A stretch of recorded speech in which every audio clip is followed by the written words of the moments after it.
함께 읽겠습니다. 여호와께서 이르시되 패역한 자식들은 그들이 계교를 베푸나 나로 말미암지 아니하며 맹약을 맺으나 나의 영으로 말미암지 아니하고 죄의 죄를 더하도다.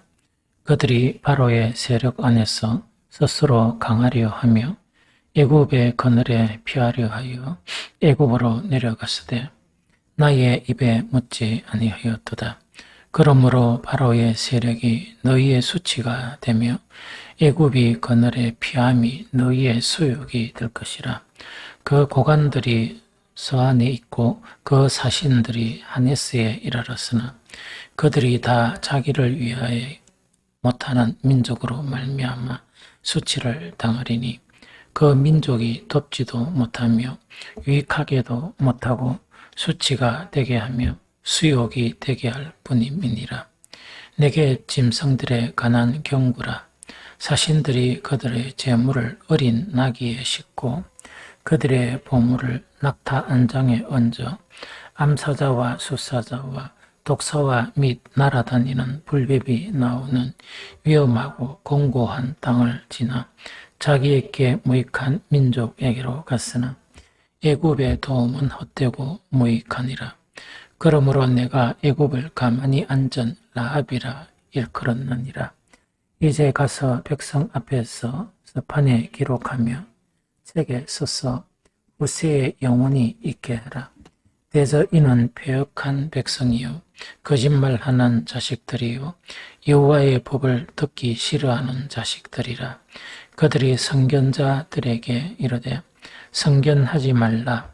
선지자들 이르기를 우리에게 바른 것을 보이지 말라.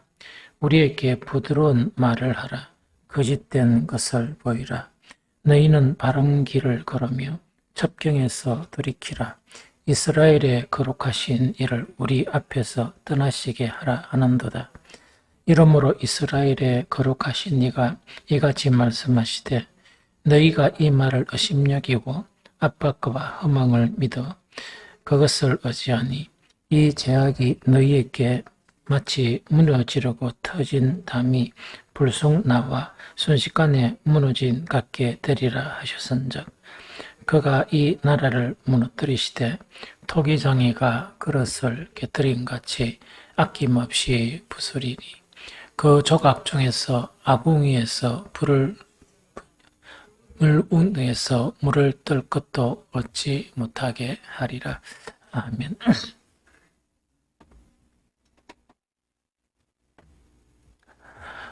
이사야 30장 그 내용 자체 이 전체는 다 못하고 그 이제 일부 1절에서 한 17절 내용까지의 그 내용이 어떤 내용인가니까 다시 한번 더 정리하면 이 팔레스틴 그 주변 상황 자체를 알아야 된다 그랬죠. 근데 누가 강대해지는가니까 아수르가 강대하게 됩니다. 그래서 팔레스틴 그 주변 국가나 이 나라들을 다 이제 점령하게 돼요. 그래서 이제 북이스라엘도 이 점령을 당하게 되는, 함락을 당하게 되는 이런 상황이죠. 그러다 보니까 이제 이런 상황 가운데 이 아수르는 누구까지 이렇게 이제 자기 손아귀에 넣으려고 하느냐. 남쪽 유다까지 자기 손아귀에 넣고자 이렇게 합니다. 이렇게 하다 보니까 그 당시에 이제 남쪽 유다가 어떤 정책을 펴느냐. 그 펴는 정책 자체가 이제 아수르가 이제 북쪽에 있고 서쪽에는 이제 애굽이 있잖아요. 그런데 저건 애굽이 나라가 크니까 애굽에게 사신을 보내고 애굽에게 이 동맹을 맺게 되는 거예요.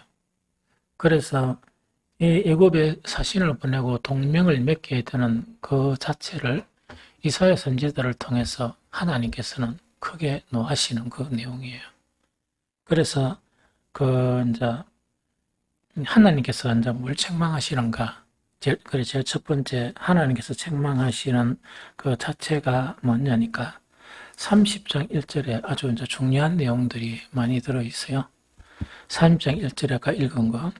여호와께서 이르시되 폐역한 자식들은 화 있을진저 그들이 계교를 베푸나 나로 말미암지 아니하며 맹약을 맺으나 나의 영으로 말미암지 아니하고 죄에 죄를 더하도다 하는 이야기거든요. 그래서 첫 번째 이제 이 폐역한 자식이라고 이렇게 이 책망을 하세요. 그럼 폐역한 자식이란 원래 이제 폐역이라는 거는 그 짐승이 있으면 짐승을 훈련시키면 짐승이 잘 이리 다루지잖아요. 뭐 개나 소나 그죠? 그런데 이 폐역한 짐승들은 뭘 의미하는 거니까 아무리 훈련시켜도 잘 못 다루는 그 짐승을 원래 이제 이야기하거든요. 그럼 그런 짐승을 말하는데 사람들에게는 어떻게 이제 적용하는 거니까 부모가 있고 자식이 있으면 대체로 자식들은 부모에게 순복하잖아요. 순복하고 말도 잘 듣고 이래 하는데 도저히 부모를 거역하고 이 부모 말을 듣지 않는 이런 사람을 이 폐역한 자식 이렇게 이야기하거든요. 그러면 이제 인간과의 관계에서 그렇다 그러면 하나님은 왜 이스라엘을 폐역한 자식이라고 이야기하는 거니까 하나님은 이들의 그런 부모와 같은 아버지죠. 아버지인데 도저히 하나님 말씀을 안 듣고 빗나가고 하다 보니까 이 폐역한 자식이고 빗나가고 하는 이제 방법 중에 하나가 이 완전히 이제 이 아주 막강한 군대가 모든 나라를 다 점령하고 자기 나라도 이렇게 점령하려고 그러니까 정신이 하나도 없겠죠. 이럴 때 애굽의 화친을 청하고 애굽과 동맹을 맺는 이거 있죠. 이것을 폐역하다. 그래서 폐역한 그런 자식이기 때문에 이렇다 이렇게 이야기하는 거예요.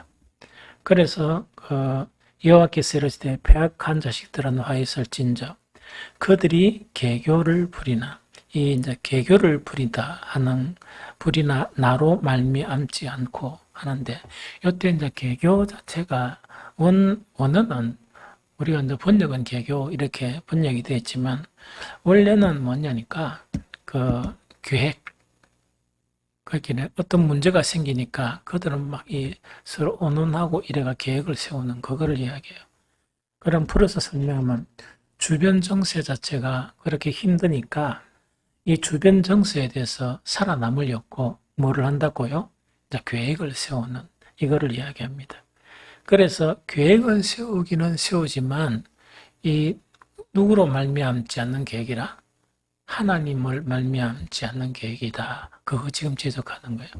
즉 하나님하고 전혀 관계없는 이런 계획을 세운다. 이제 이것을 이제 지적하고 맹약을 맺으나 나의 영으로 말미암지 아니하며 이 맹약이라는 건 아까 이야기한 동맹을 이야기합니다. 즉 애국과 이 동맹을 맺지만 이 하나님의 영이 아니다. 하나님의 영으로 하는 게 아니고 아주 인간의 그런 방법으로 이렇게 이 동맹을 맺게 된다 하는 그 이야기죠. 그러면서 정말 이렇게 위급한 상황 가운데 계획을 세우는데 하나님은 전혀 탁 제끼 놓고 이 자기들이 이제 시급하다 보니까 어떻게 하면은 가장 우리가 살아남을 수 있느냐 하는 그 부분을 이야기했죠. 그렇게 하고 이제 동맹을 맺게 되는 그런 상황 자체를 이야기하는 것이죠. 그럼 이것을 하나님께서는 어떻게 평가하시느냐? 이제 30장 1절 그 뒤에 보면 전체를 한번 읽어보고 설명할게요. 여호와께서 이르시되 폐역한 자식들은 화 있을진저 그들이 계교를 베푸나 나로 말미암지 아니하며 맹약을 맺으나 나의 영으로 말미암지 아니하고 죄의 죄를 더하는도다. 그렇게 그들의 죄만 더 가중시키는도다 하는 그 이야기죠. 여기서 죄의 죄를 더하도다는 이론이 좀 몇 가지 이론이 있어요. 그런데 뭐 그런 것도 있을 수 있지만 여기서 하는 이야기는 뭐냐? 남쪽 유다가 이제 북이스라엘은 이 하나님의 진노를 쌓아가다가 막바지에 이 아수르에 의해서 망하게 되거든요. 남쪽 유다도 지속적으로 계속 하나님의 진노를 쌓아가는 거예요. 그 죄를 쌓아간다는 이야기입니다.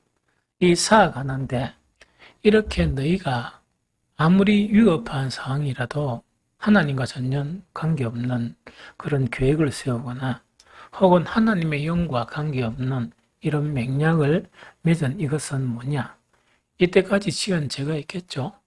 그 죄에 또 한 가지 죄를 더하는 것이다. 이렇게 이해하는 것이 바람직하다 하는 그런 생각이 들어요. 좀 이해가 되죠? 그러면서 이제 뒤에 또 보면 그 4절부터 내나 그런 내용입니다. 그들이 바로의 세력 안에서 스스로 강하려 하며 애굽에 거느려서 피하려 하여 애굽으로 내려갔으되 나의 입에 묻지 아니하였도다. 하나님께 전혀 질문도 안 하고 내려갔고 그러므로 바로의 세력이 너희의 수치가 되며 애굽의 그늘의 피함이 너희의 수욕이 될 것이다.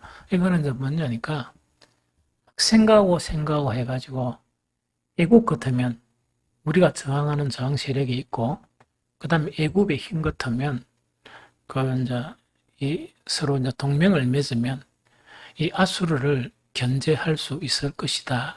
이렇게 이제 계산을 한 거예요. 계산을 딱 했는데 그 나중에 뚜껑을 열어보니까 애굽은 아무것도 아닌 아무런 힘도 없는 그것을 하나님께서 말씀하세요. 무슨 말이겠죠? 인간적으로는 해결책이고 이것이 최선의 방안이다 이래 생각하고 했는데 그게 뭡니까? 헛짓법한 거 있죠. 단지 뭐만 더하게 되는 죄만 추가하게 되는 그런 결과를 가졌다 하는 그 이야기죠. 자, 이거는 그 뒤에 이제 보면 어떤 내용인가니까 이 맹약을 맺는데 얼마나 힘들게 맺느냐 하는 그 내용입니다. 4절에 보면 그 고관들이 소 안에 있고 그 사신들이 하너스에 이르렀으나 하는 요 이야기거든요. 그럼 소안이라는 것은 그 위치가 어딘가니까 애굽의 이 북쪽에 있는 도시예요. 북쪽에 있는 도시고 하네스는 뭔가니까 나일강 쪽에 있는 그런 이제 도시를 이야기하거든요. 그러면 이 맹약을 맺는데 어찌한단 말입니까? 힘들게 여기서 이제 이렇게 비유를 들어 설명한 거예요. 소아내까지 가는 수고를 거치고 또 어디까지 가는 수고를 거친다? 하네스까지 또 가는 수고를 거치면서 이 맹약을 맺게 되는 하는 그거를 이야기하거든요. 그래서 힘들게 아주 먼 길을 이행해야 되는 그것에 대한 표현을 이야기해요. 그다음 6절에는 딱 읽어보면 이게 뭔 말인가 하는 그런 생각이 듭니다. 그래 간혹 이런 거는 좀 있는데 이거는 좀 해석이 좀 필요하고 그냥 이걸 갖다 막 이렇게 생각해가 보면 무슨 내용인지 몰라요.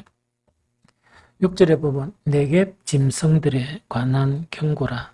사신들이 그들의 재물을 어린 나귀의 등에 싣고 그의 보물을 낙타 안정에 얹고 암사자와 수사자와 독사와 및 날아다니는 불뱀이 나오는 위험하고 공고한 땅을 지나 자기에게 무익한 민족에게로 갔으나 여기 이제 뭐냐? 얼마나 힘들게 그들은 이제 계획을 한 게 이 완전 애국과 동맹을 맺으면 아무 문제가 생기지 않는다. 이래 하다 보니까 그 동맹을 맺는 그 길도 아주 험난한 길만 기다리고 있는 그거를 이야기해요. 그래서 네개 짐승들에 대한 경고라 여러 되어 있는데 네개 짐승들은 짐승을 경고하는 건 아니에요. 여기는 이제 말이 이렇게 번역을 되다 보니까 그런 이야기는 아니다. 그럼 이 네개 짐승이라는 것은 이 남방 짐승을 이야기해요. 그럼 이거는 뭐냐니까 팔레스틴이 이쪽에 있죠. 이 지중해가 이쪽에 있으면 팔레스틴이 있고 여기 이제 애굽이 있죠. 그럼 애굽은 그 팔레스틴보다는 남쪽이죠. 남서가 되죠. 그래서 이제 그거를 이야기합니다. 그래서 네개 짐승들 요 내용 자체는 다른 그 성경 번역에는 그냥 남방 짐승 이렇게 이제 번역이 되어 있습니다. 그러면 이제 요거는 뭘 이야기가 이 남방 짐승들은 특히 유다 남부에 건조한 사막지대를 통과해서 어디로 갑니까? 애굽 쪽으로 가야 되겠죠.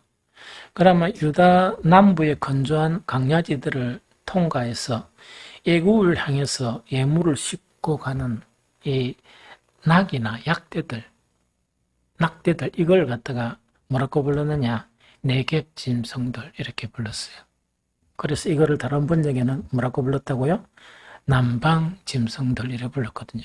그래서 그들이 이렇게 뭡니까? 동맹을 체결하려고 아주 귀한 것들을 싣고 힘들게 가는 그 모습을 이야기합니다.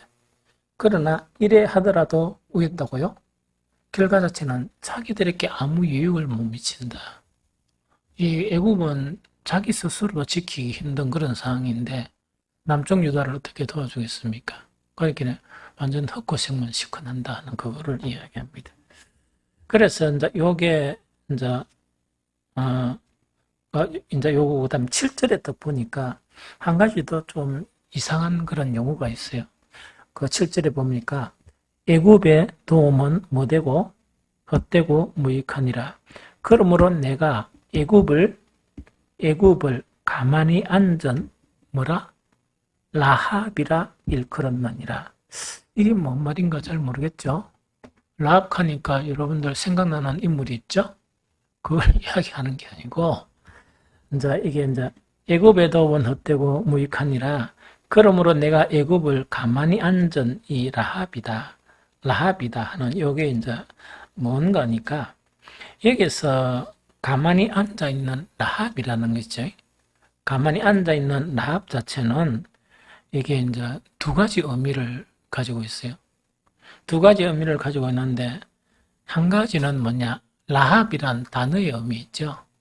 단어의 의미, 즉 문자적인 의미는 라합이란 의미가 어떤 의미인가니까 뽐내는 힘, 또 거만한 자랑 이거를 이야기해요. 이 무슨 말? 그럼 이거는 누구를 지칭하는 글입니까? 애굽을 지칭하죠.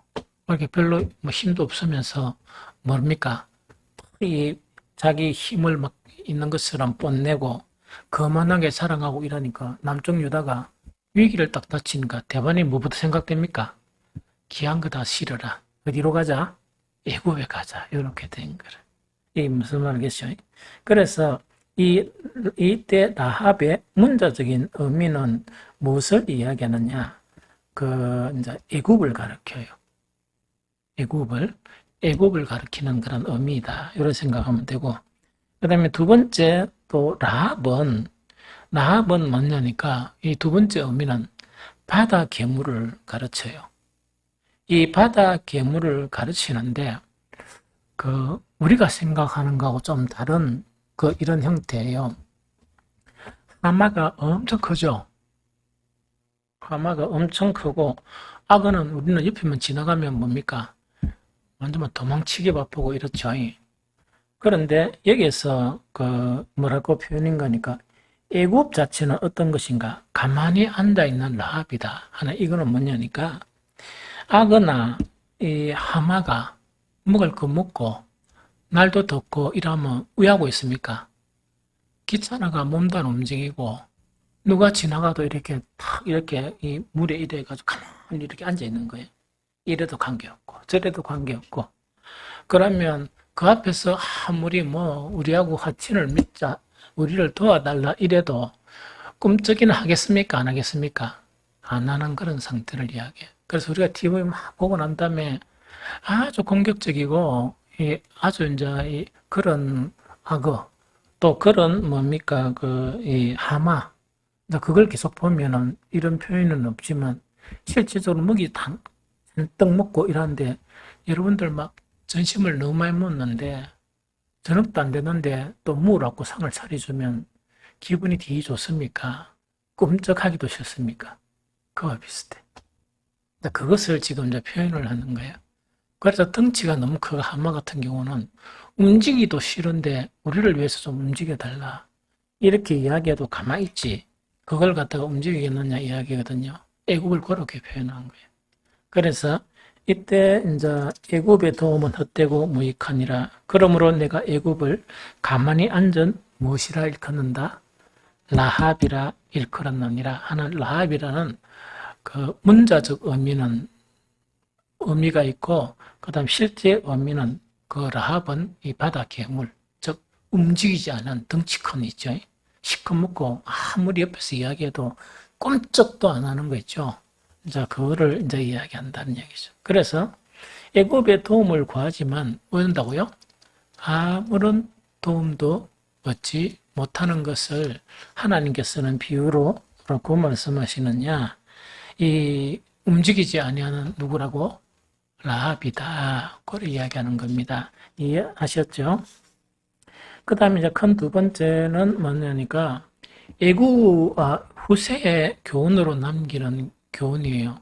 그럼 이걸 지금 우리가 성경을 읽잖아요. 성경을 읽으면 우리는 아수르와 남쪽 유다의 상황입니까? 아닙니까? 우리 시대에. 그런 상황이 아니면 성경을 어떻게 해석하겠습니까? 이 시대에서 그때 상황만 보고 우리하고 관계없는 것으로 이래 생각하죠. 그런데 이게 이제 가장 문제다. 성경의 모든 가르침과 교훈은 그 시대의 상황 자체가 각각 시대가 다른 시대에 교훈을 주는 거예요. 그래서 이제 지혜 있는 사람은 뭐를 할 수 있는 거니까 어떤 시대에 어떤 상황이라도 내가 딱 처한 그런 현실 앞에서 올바른 판단을 할 수 있어요. 어떤 판단을 할 수 있다고? 하나님 편에서 잘 있다. 이렇게 판단할 수 있는데 지혜가 없는 사람은 항상 판단을 그르치면서 뭐를 더한다고? 죄를 추가해 가는 거예요. 그래서 이제 뭐라 이야기하는 거니까 후세에 남긴 이 교훈 자체를 이렇게 이제 이야기를 합니다. 그래서 이제 8절 같이 한번 읽어볼까요? 8절. 8절 한 목소리로 시작. 이에 가서 백성 앞에서 서판에 기록하며 책에 써서 후세에 영원히 있게 하라. 이야기다. 그죠? 그러면 이 사건 자체를 남겨가지고 이 각 시대마다 정말 이것이 어떤 의미인가? 또 우리 시대를 살아가면서 애굽도 없고 또한 뭐도 없다고요? 아수르도 없지만 우리가 살아가는 그런 삶에서 그와 똑같이 행하는 그 죄를 추구하는 그런 죄를 져지 않도록 뭐하라고요? 교훈으로 남기라 하는 그거를 이야기합니다. 그래서 성경을 읽으면서 그 교훈을 받지 못하면 참 안타깝죠. 그건 뭐 어쩔 수 없습니다. 왜냐니까 예수님을 찾은 니고데모 그렇게 연구도 많이 하고 공부도 많이 하고 많은 사람들에게 인정받았지만 예수님의 한 말씀 거듭난다 하는 그 한 말씀이 깜깜해지는 거예요. 오늘 아무한테 물어보면 거듭난다 하면 실제로 뭐 거듭났고 안 났고 관계없이 설명은 하잖아요. 그런데 니고데모는 설명조차 할 수 없는, 즉 이스라엘의 선생이라 하면서도 이해를 못하는 그와 같다 하는 그 이야기입니다. 그래서 우리 지난주에 계속 하면서 이 팔복 자체는 뭐라고요? 복음이 탁 열리는 문과 같은 것인데 그 하나하나가 어디에서 있어야 된다? 우리 내면 속에 그런 덕성 혹은 그런 심성, 그런 캐릭터가 갖춰져야 비로소 그리스도인이 되는 거예요. 그런데 이걸 갖다가 또 이야기하고 왜 또 이야기하는가? 많은 사람들은 이 교회에 다니면 그리스도인이 된 걸로 생각해요. 아니에요. 많은 사람들은 주여 주여 하면 다 하늘나라에 들어가는 걸로 생각해요. 예수님의 말씀은 아니다 하는 게 예수님의 대답이에요. 그러면 예수님의 복음의 말씀이 사람들을 살려야 되잖아? 사람들을 살려야 되는데 8가지의 어떤 품성, 심령이 가난한 거다. 애통하거나 온유한 거나 긍휼히 여기는 거나 이런 것들이 있죠. 그것이 이 마음에 하나님께서 선물로 형성해야 에스겔에서 이야기한 먼저 뭐라고? 너희 마음을 고쳐주고 부드럽게 고쳐주고 내 영을 내 신을 너에게 주리라 하는 그것이 열려야 비로소 말씀이 이해되지. 안 그러면 이해될 수 있는 방법은 아무것도 없습니다. 그래서 이런 게 일린 사람도 자랑할 게 아무것도 없고, 왜? 내가 노력에 얻은 게 아니고 누가 주신 거라? 하나님 주신 거고, 하나님 주셨으니까 더욱더 막 감사하면 되고, 이런 것이 열려있지 않는 사람도 사람들 관계에서 시기하고 이럴 필요는 없습니다. 하나님만 주시는 걸 어떻게 해? 하나님 주셔야 되지. 이 무슨 말인지 알겠죠? 그래서 이제 이 후세의 그런 교훈 자체가 뭐냐? 그 교훈을 통해서 복음 안에서 바로 살아가게끔 하기 위한 것이 이것을 기록한 그런 목적이다 하는 것을 이야기합니다. 그러면서 이제 다시 언급을 하거든요. 이사야 30장 9절에 딱 보니까 대저 이는 패역한 백성이요 거짓말하는 자식들이요 율법을 듣기 싫어하는 자식이라 요 이야기다. 그죠? 또 세 가지를 다시 요약하면서 뭐라고 요약한다고요? 이 패역한 자식이다. 이건 뭡니까? 지독실이 말을 잘 안 듣는다 하는데 그거를 이야기합니다. 패역한 자식이고 그 다음에 이 거짓말 한다는 것은 뭐냐? 이거는 어떤 의미인가? 이런 의미입니다. 그 주님 안에는 참 그리스도인만 있어야 되잖아? 원래는 이제 교회란 게 원래 에클레시아라 그래가 구원받은 사람들의 모임이 교회예요. 그럼 구원을 받지 못한 사람들로 그러면 뭐냐? 누구는 교회 나가라 이렇게 할 수는 없죠. 왜 복음 안에 있다가 또 구원을 받게 되면 또 에클레시아 안에 속하기 때문에 이제 그걸 기다리면서 기도하고 이제 이렇게 해야 되겠지. 그런데 거짓말 한다는 것은 뭘 하는 거니까 그 이야기입니다. 자, 복음을 통해서 바뀐 사람이 있겠죠. 바뀐 사람은 언어도 바뀌고 삶도 바뀌고 여러 가지가 바뀌겠죠. 그리고 사랑도 이기적인 사랑에서 악의파적인 그런 사랑으로 바뀌고 이러니까 행위도 그런 행위를 하고 말도 그런 행위를 하죠. 그런데 아직 그것 자체가 복음이 형성되지 않은 사람이 믿음 안에 속해야 될라 하니까 그거를 흉내 내야 됩니까? 안 내야 됩니까? 배짱 좋은 사람 안 내지. 왜냐니까 하나님이 명하시는 걸 어떻게 해요? 이래가 떳떳하게 살아가면 돼. 차라리 그래 살아가는 게 용기 있는 사람이라. 맞죠? 그렇게 살아가는 사람이 용기 있는 사람이라. 그래서 어떤 때 이제 직분을 툭 맡기려고 해도 목사님 제가 한 번씩 이렇게 이야기하고 이런 것은 다 가짜입니다. 그럼 목사가 얼마나 충격받겠어. 왜냐니까 그런 사람에게는 진짜가 될 확률이 좀 많겠지. 그걸 인정하면. 그런데 모든 거를 이래 가짜로 하다 보니까 그것이 이제 거짓말 나는. 그렇게 말을 들어보면 어떻다고요? 진실한 그리스도인인 것처럼 생각이 드는데 하나님 편에서는 100% 가짜, 거짓, 그걸 이야기해요. 그래서 교회의 일꾼들은 분별력을 길러야 해요. 특히 영적인 지도자들은 뭘 가져야 되는 거니까 분별력. 그래서 분별력을 가지면서 막 사람에게 그대로 통보하는 이야기가 아니고 분별을 하면서 이래서 저런 행동을 하는구나. 저래서 저런 행동을 하는구나 하는 거 있죠. 그거 분별 못하면 분별을 해야 문제 해결을 할 수 있어요. 여기서 애국에 대한 이런 부분 자체가 왜 우리의 실생활에 적용이 안 되느냐. 이거는 뭐냐니까 이 말씀을 내 삶에 적용하는 지혜가 없는 거예요.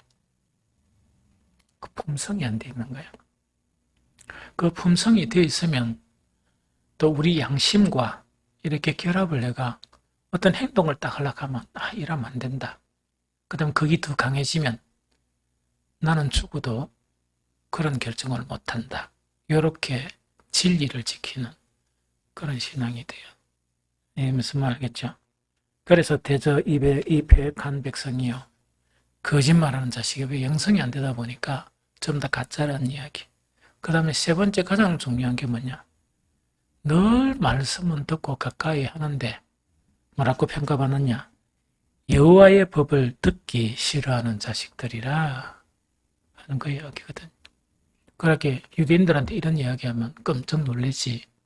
자기들은 얼마나 열심히 율법을 보고 그 우리 뭐 요새 사람들도 이야기하잖아.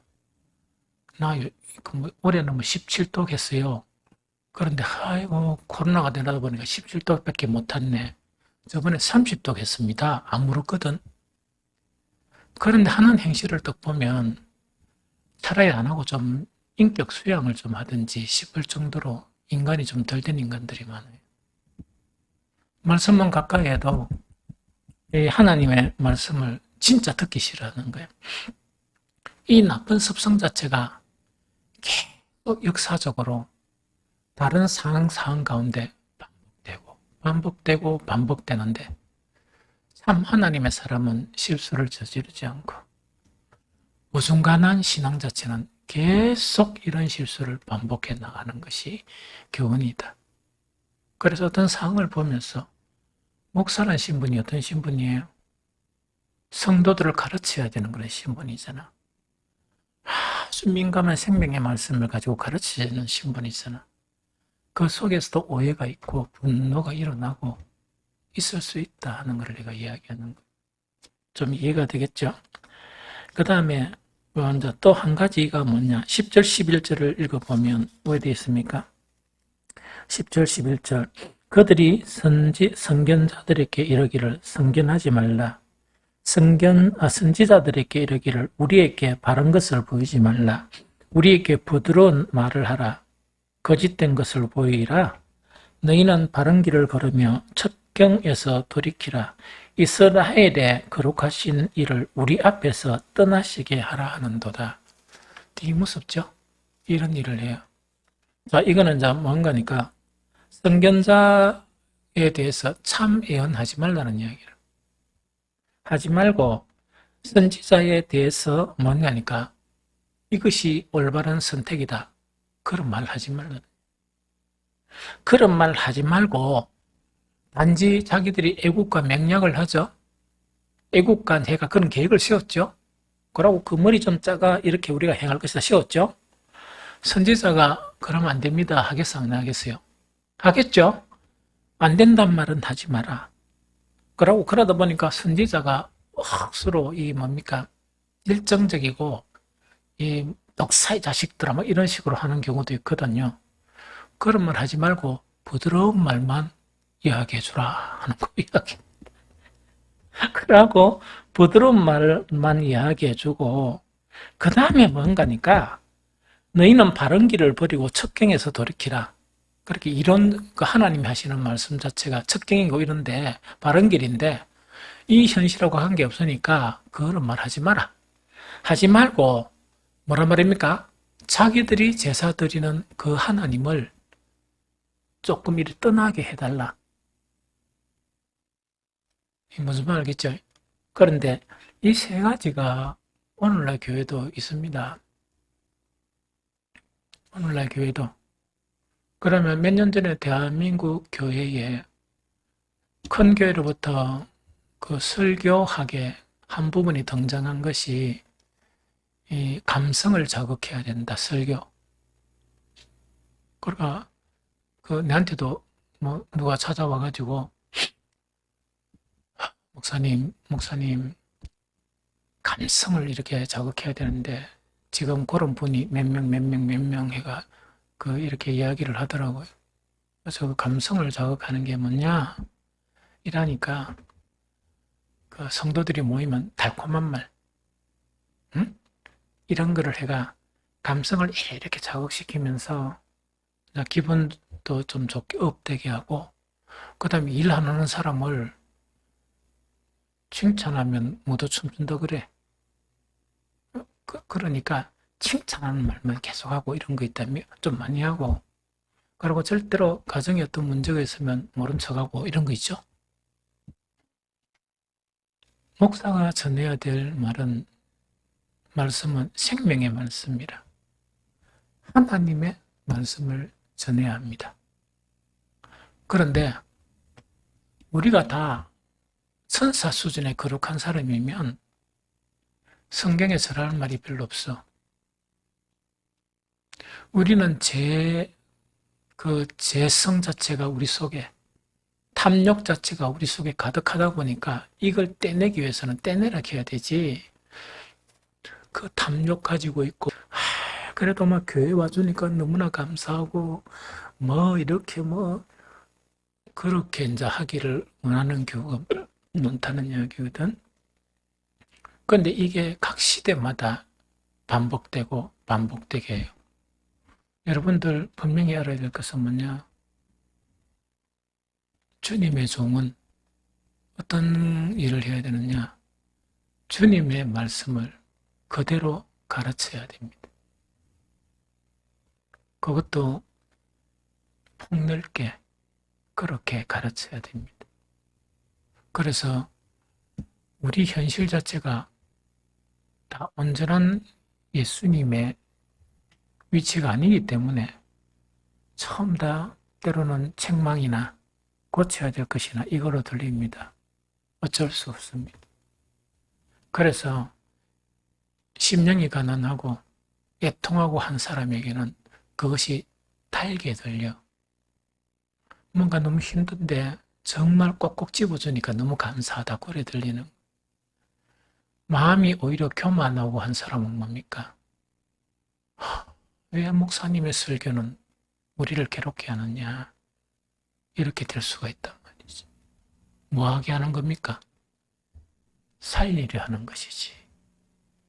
버리게 하는 것이죠.